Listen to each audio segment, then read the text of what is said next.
আসসালামু আলাইকুম। Channel I সংবাদে আপনাদের সবাইকে আমন্ত্রণ জানাচ্ছি আমি আল আভি জাহান।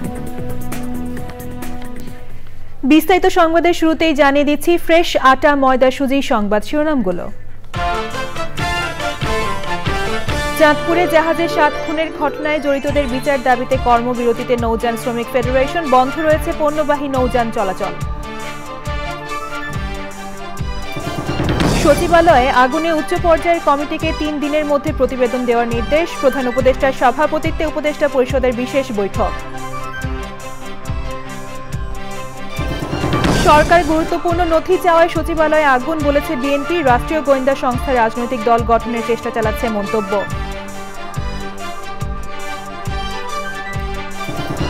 এবং ভারতের সাবেক প্রধানমন্ত্রী মনমোহন সিং এর জীবনাবসান, অর্থনীতি সংস্কারের রূপকারের মৃত্যুতে দেশ জুড়ে শোক।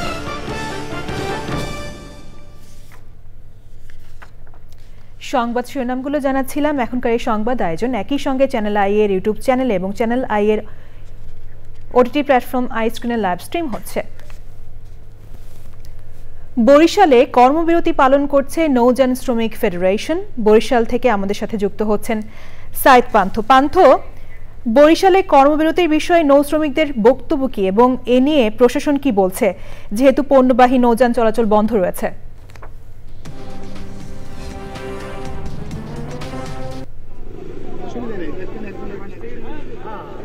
বরিশালে চলছে নৌ ধর্মঘট। আমি এই মুহূর্তে রয়েছি বরিশাল কীর্তনখোলা নদীর তীরে। সকাল থেকেই তারা তাদের যে জাহাজগুলি রয়েছে সেই জাহাজগুলো বন্ধ করে রেখেছে, তারা কর্মবিরতিতে রয়েছে। আমরা কথা বলে যেটা জেনেছি শ্রমিকদের সাথে, তারা আমাদের জানিয়েছেন যে তাদের দাবি পূরণ না হওয়া পর্যন্ত তাদের এই কর্মবিরতি চলবে। পাশাপাশি তারা এই কর্মবিরতি সফল করার লক্ষ্যে ইতিমধ্যে সভা করছেন, শ্রমিকদের ঐক্যবদ্ধ করার চেষ্টা করছেন। আমরা এখানকার শ্রমিক নেতার সঙ্গে কথা বলতে চাই। আপনারা এই দাবি পূরণে কি কি কর্মসূচি?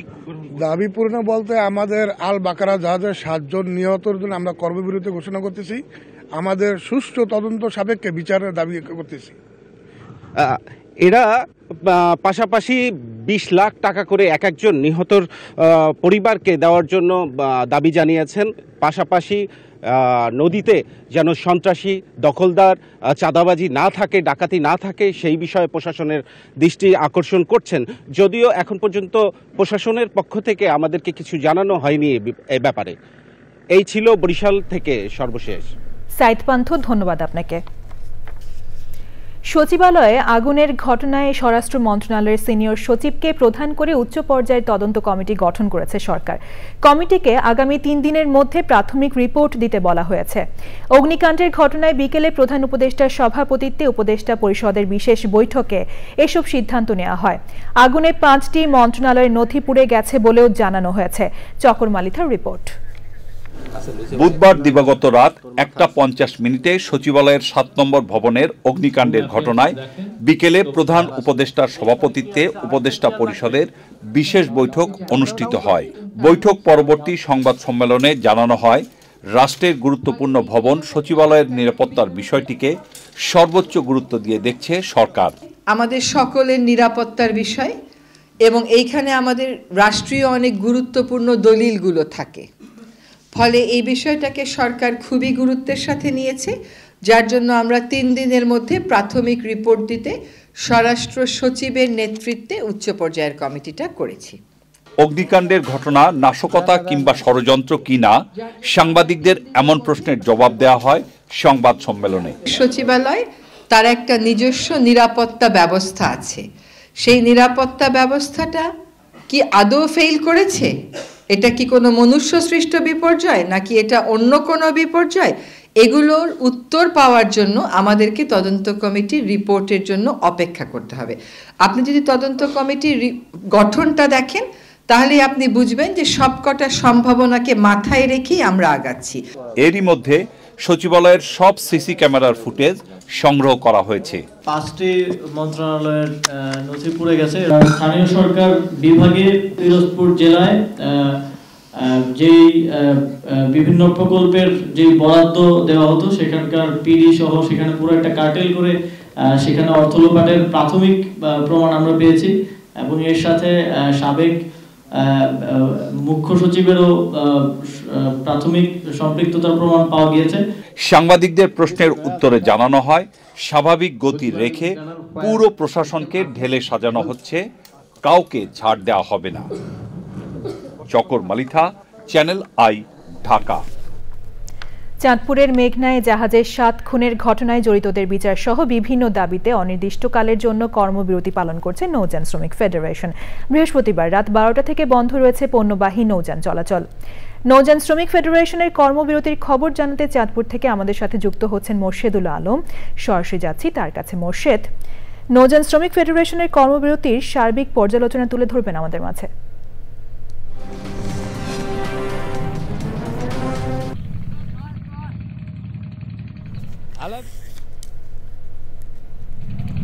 আলামি 7 খুনের ঘটনা এবং 6 দফা দাবিতে গতকাল রাত থেকে 12টা 1 মিনিট থেকে নৌযান শ্রমিকরা ধর্মঘট ডেকেছে। এই ধর্মঘটে চাঁদপুরে মেঘনা নদী ধর্মঘটে তারা শ্রমিকরা আমাকে জানিয়েছেন যে তাদের এই নৌযান শ্রমিকের সাথে সাথে যদি অতি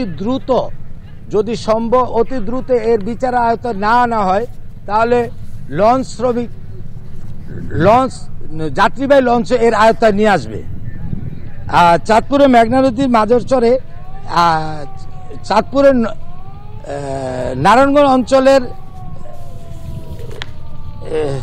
চাঁদপুর অঞ্চলের যে শ্রমিক নেতা আমাকে জানিয়েছেন যাত্রীদের সুবিধার্থে এখনো লঞ্চ চলাচল করছে। যদি 72 ঘন্টার মধ্যে এই দাবি না মানা হয় তাহলে তারা যাত্রীবাহী লঞ্চ এর আয়ত্তায় নিয়ে আসবে।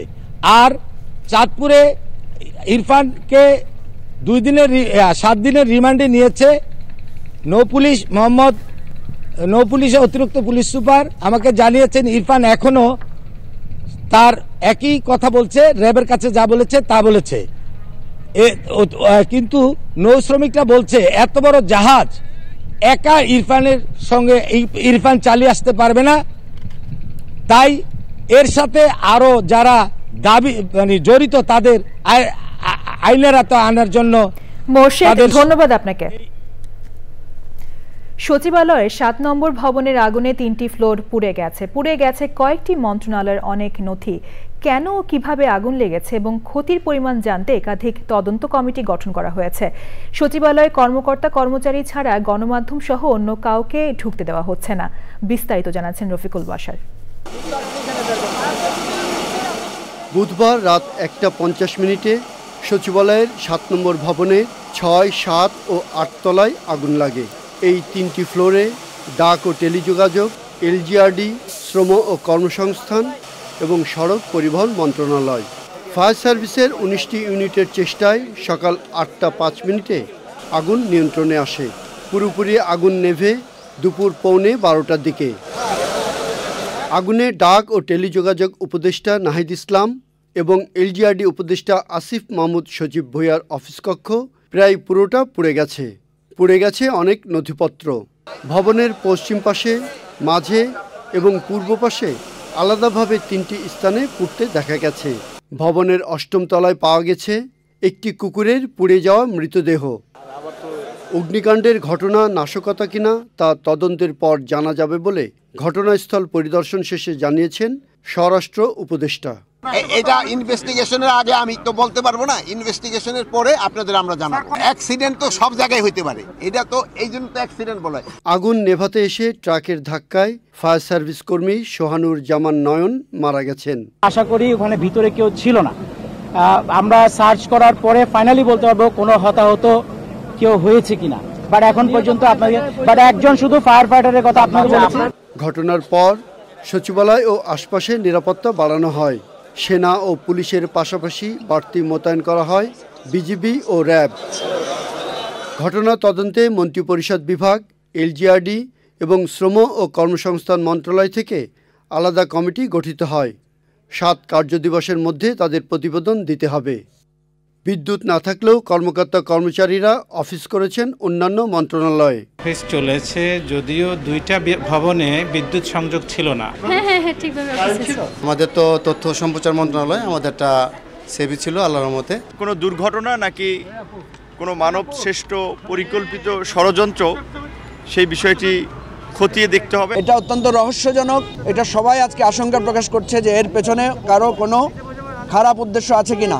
গত ৩রা নভেম্বর সচিবালয়ে নিরাপত্তা বাড়াতে কর্মকর্তা কর্মচারীদের বিকেল ৫টার পর থাকতে হলে অনুমতি নেওয়ার নির্দেশ দিয়ে আদেশ দিয়েছিল স্বরাষ্ট্র মন্ত্রণালয়। এর প্রায় ২ মাস পর আগুনের ঘটনা ঘটল। দেশের অন্যতম কেপিআই এলাকার সচিবালয়ে সন্ধ্যার পর আইনশৃঙ্খলা বাহিনীর সদস্য ছাড়া কারও থাকার নিয়ম নেই। রফিকুল বাশার, চ্যানেল আই, ঢাকা। বিএনপির সিনিয়র যুগ্ম মহাসচিব রুহুল কবির রিজভী বলেছেন, রাষ্ট্রীয় গোয়েন্দা সংস্থা রাজনৈতিক দল গঠনের জন্য প্রচেষ্টা চালাচ্ছে। বিএনপিকে ভাঙার জন্য অন্তর্বর্তী সরকারের ভেতরে প্রচেষ্টা চলছে কি না তা নিয়ে জনগণের ভেতরে সন্দেহ দেখা দিয়েছে বলে মন্তব্য করেন তিনি। স্থায়ী কমিটির সদস্য নজরুল ইসলাম খান বলেন, নিজের অক্ষমতা থাকতে কেউ কেউ বিএনপির সমালোচনাকে অস্ত্র হিসেবে ব্যবহার করছে। আক্তার হোসেন জানাচ্ছেন বিস্তারিত। রাজশাহী বিশ্ববিদ্যালয়ের সাবেক ছাত্রদের সংগঠন রুনেসা আয়োজিত রক্তাক্ত মতিহার ও রিজভী আহমেদ শীর্ষক আলোচনায় অংশ নেন সাবেক ছাত্রনেতারা। সভায় বিএনপি নেতা রুহুল কবির রিজভী মন্তব্য করেন, সরকার গুরুত্বপূর্ণ নথি চাওয়ার পর সচিবালয়ে আগুন লাগার ঘটনা জনমনে প্রশ্ন দেখা দিয়েছে। এখন আমরা আবার শুনছি যে গোয়েন্দা সংস্থার লোকরা নাকি একটি রাজনৈতিক দল গঠনের জন্য কাউকে কাউকে সমর্থন দেওয়ার জন্য বিভিন্ন জায়গায় তারা কাজ করছে। এই ঘটনা কিন্তু এদেশের মানুষ মেনে নেবে না। এর জন্য তো এত আত্মদান মানুষ যেটি করেছে তারা তো করতো না। অন্তর্বর্তী সরকারকে সমকক্ষ ও প্রতিপক্ষ মনে করে না বিএনপি, এমন দাবি করে সমালোচনাকারীদের প্রতি সতর্ক থাকতে বলেন নজরুল ইসলাম খান। তারা কি প্রতিপক্ষ আমাদের?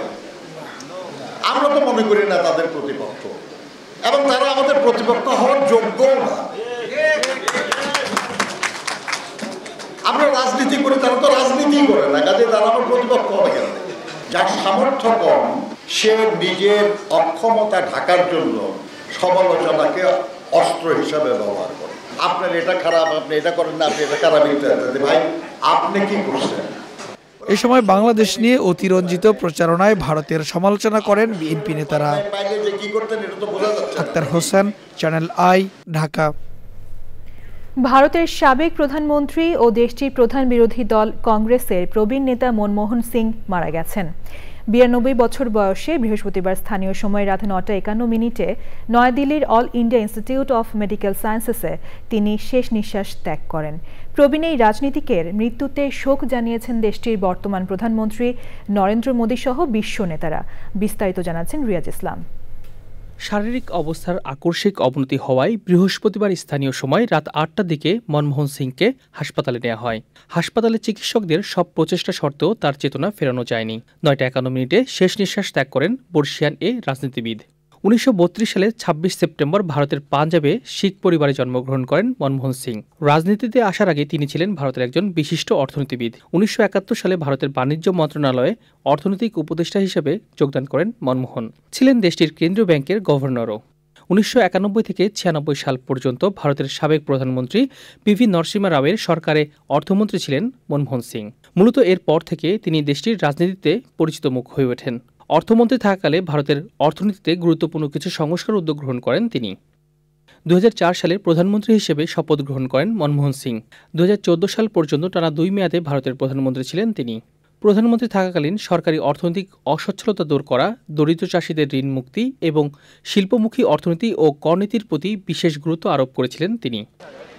চলতি বছরের শুরুর দিকে রাজ্যসভা থেকে অবসর নেন প্রবীণ এই রাজনীতিক। তার মৃত্যুতে ভারতের প্রধানমন্ত্রী নরেন্দ্র মোদী সহ বিশ্ব নেতারা শোক জানিয়েছেন। রিয়াজ ইসলাম, চ্যানেল আই। সময় হলো একটি বিরতি নেওয়ার। বিরতির পর অন্যান্য সংবাদের সাথে আরও যা থাকছে।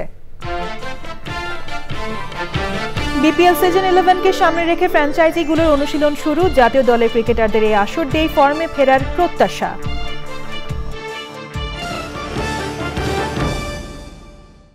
এবার রয়েছে নিটোল টাটা কৃষি সংবাদ।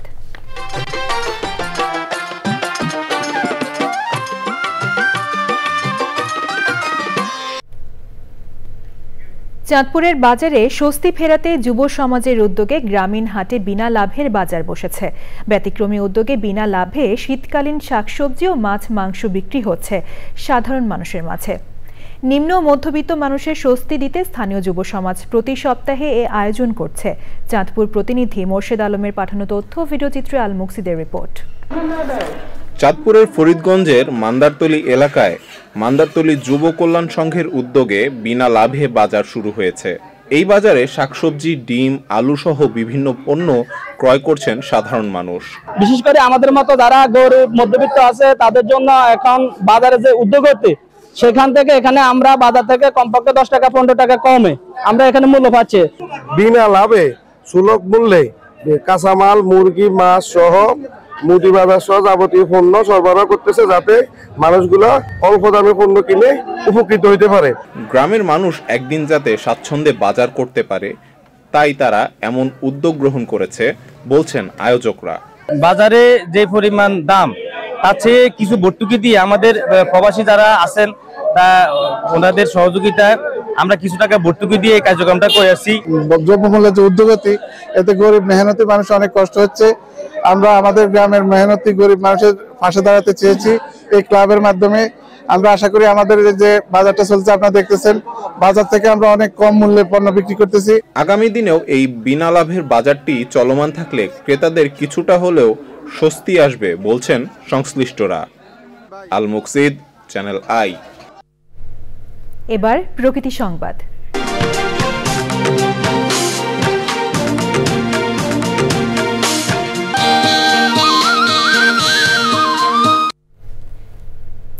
শত কিংবা হাজার নয়, লাখেরও বেশি তালগাছ রোপণ করে অনন্য দৃষ্টান্ত স্থাপন করেছেন ঠাকুরগাঁওয়ের খোরশেদ আলী। জমি বিক্রির টাকা দিয়ে প্রায় 1 দশক ধরে বিভিন্ন সড়কের দুপাশে তালের চারা রোপণ করেন এই প্রকৃতিপ্রেমী। এমন উদ্যোগে জলবায়ুর বিরূপ প্রভাব মোকাবেলার পাশাপাশি আঞ্চলিক অর্থনীতিতেও গতি আসবে বলছেন পরিবেশবাদী সহ সব মহল। ঠাকুরগাঁও প্রতিনিধি এটিএম শামসুজ্জোহার তথ্য, ভিডিওচিত্রে আফরোজা হাসির রিপোর্ট। সদর উপজেলার পাহাড়ভাঙ্গা গ্রামের বাসিন্দা খোরশেদ আলী, পেশায় পল্লী চিকিৎসক। মুক্তিযুদ্ধে শহীদদের স্মরণে 1 লাখ তাল গাছ রোপণের ইচ্ছা পূরণে 2014 সাল থেকে নিজস্ব অর্থায়নে রাস্তার ধারে তালের চারা রোপণ করে আসছেন এই প্রকৃতিপ্রেমী। নানা বাধা বিপত্তি অতিক্রম করে উপজেলার চিলারং, ভাওলারহাট, বালিয়াডাঙ্গি সহ বিভিন্ন সড়কের পাশে 1,10,000 তালের চারা রোপণ করেছেন খোরশেদ আলী। অসাধু মানুষ গাছগুলা ডালাগুলা কাটে যাচ্ছে এবং বিষ মারা দিয়ে জঙ্গল মারা বীজ দিয়ে মানে ফেলছে। এগুলা যদি সরকারিভাবে পহরা দেওয়া না হয় এবং সহযোগিতা না করা হয় তা আমার একার পক্ষে সম্ভব নয়। দেশের এবং এই যে প্রাকৃতিক দুর্যোগের কিছুটা রক্ষা করবে, এই যে মনে করেন যে বর্জ্যপাত হয়, বর্জ্যপাতও কিছুটা রক্ষা করবে, এটা জনকল্যাণমূলক কাজ। প্রকৃতির প্রতি মমত্ববোধের এমন নজির পরিবেশ সংরক্ষণে সবাইকে উদ্বুদ্ধ করবে বলছেন স্থানীয়রা। আর এই তাল গাছগুলো পরিবেশ রক্ষার জন্য আমাদের আগামী প্রজন্মের জন্য একটা উত্তম ভালো দিক। ডিসি সাহেব এবং সরকার কিছু অনুদান দেয় তাহলে তিনি আরো উৎসাহিত হবে, আরো গাছ লাগাইতে পারবে। তাল গাছটা বৃদ্ধি হচ্ছে, 10 বছর পর হয়তো ফল দিয়ে দিবে। এটা জনকল্যাণমূলক কাজ। ক্ষয়রোধ ও বজ্রপাত সহ প্রাকৃতিক দুর্যোগে প্রাণ প্রকৃতি রক্ষায় গুরুত্বপূর্ণ ভূমিকা রাখে তালগাছ। আবহমান বাংলার ঐতিহ্য ধরে রাখার পাশাপাশি পরিবেশ, প্রকৃতি ও জীববৈচিত্র্যের উন্নয়নে রোপিত তালের চারা পরিচর্যায় সবাইকে এগিয়ে আসার আহ্বান পরিবেশবাদী সহ সব মহলের। আফরোজা হাসি, প্রকৃতি ও জীবন ডেস্ক, চ্যানেল আই। এখন দেখবেন খেলার খবর।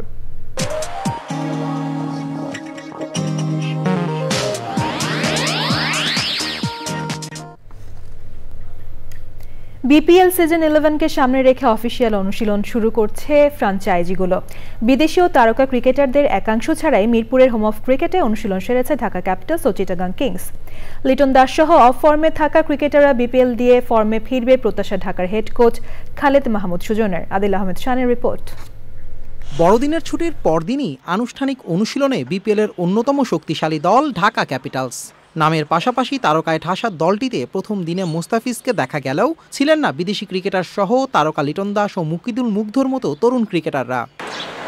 ভালো উইকেটের প্রত্যাশার পাশাপাশি জাতীয় দলের ক্রিকেটাররা এই আসর দিয়ে ফর্মে ফিরবেন প্রত্যাশা ঢাকার হেড কোচের। বিপিএলের ফার্স্ট ডেটা কোনো সময় ভালো হয় না, যে প্লেয়াররা ফরেন প্লেয়াররা আসে না, লোকাল প্লেয়াররা অনেকে রেস্টে থাকে, যেহেতু মাত্র একটা টুর্নামেন্ট শেষ হলো, ডেফিনেটলি ওদের একটা ব্রেক দরকার। ফাস্ট বোলার যারা আছে বা যারা ন্যাশনাল প্লেয়ার ছিল তারাও ওয়েস্ট ইন্ডিজ একটা লম্বা ট্যুর করে আসছে, দেন ইন ব্রেক। না, টি-20 উইকেট যেরকম হয় সেভাবে প্রত্যাশা থাকবে। আশা করি যে কিউরেটাররা সেইভাবেই বানাবেন, দে উইল অবশ্যই সবসময় তারা ট্রাই করেন ভালো দিতে। তো Liton is a class player, ঘুরে দাঁড়ানোর সেই রকম প্লেয়ার যে একাই ম্যাচ জিতাতে পারে, তাই বিলিভ ওর গুড টাইমসগুলো আমাদের সাথে এবার হবে। নতুন বাংলাদেশের সংস্কার প্রক্রিয়ায় নতুন আঙ্গিকে শুরু হচ্ছে বিপিএল। তবে রাজনৈতিক ইস্যুতে সাকিব আল হাসানের মতো বিশ্বসেরা অলরাউন্ডার আসরে খেলতে না পারায় হতাশ খালেদ মাহমুদ সুজন। ওর এত লম্বা ক্যারিয়ারের সাথে 7টা মাস আমরা করতে পারলাম না। সাকিব বাংলাদেশকে এত কিছু দিয়েছে, তো সেখানে যদি আমরা একটু বিচক্ষণতা বুদ্ধি দিতাম, আমার মনে হয় যে দেশের একটা প্লেয়ারও দেশের সবচেয়ে বড় টুর্নামেন্টটা খেলতে পারবে না। ডেফিনেটলি প্লেয়াররাও অনেক হতাশ আমার মনে হয়। দুপুরের পর একাডেমি মাঠে অনুশীলন করেছে চিটাগং কিংসও। বন্দরনগরীর ফ্র্যাঞ্চাইজিটির দলেও ছিল না ফরেনার ও দেশীয় ক্রিকেটারদের আধিক্য। 30শে ডিসেম্বর ফরচুন বরিশাল ও দুর্বার রাজশাহীর ম্যাচ দিয়ে পর্দা উঠবে এবারের বিপিএলের। আদিল আহমেদ শান, চ্যানেল আই, ঢাকা। সবশেষে ফ্রেশ আটা ময়দা সুজি সংবাদ শিরোনামগুলো জানিয়ে দিচ্ছি আরো একবার। চাঁদপুরে জাহাজে 7 খুনের ঘটনায় জড়িতদের বিচার দাবিতে কর্মবিরতিতে নৌযান শ্রমিক ফেডারেশন। বন্ধ রয়েছে পণ্যবাহী নৌযান চলাচল। সচিবালয়ে আগুনে উচ্চ পর্যায়ের কমিটিকে 3 দিনের মধ্যে প্রতিবেদন দেওয়ার নির্দেশ। প্রধান উপদেষ্টার সভাপতিত্বে উপদেষ্টা পরিষদের বিশেষ বৈঠক। সরকার গুরুত্বপূর্ণ নথি চাওয়ায় সচিবালয়ে আগুন, বলেছে বিএনপি। রাষ্ট্রীয় গোয়েন্দা সংস্থার রাজনৈতিক দল গঠনের চেষ্টা চালাচ্ছে মন্তব্য।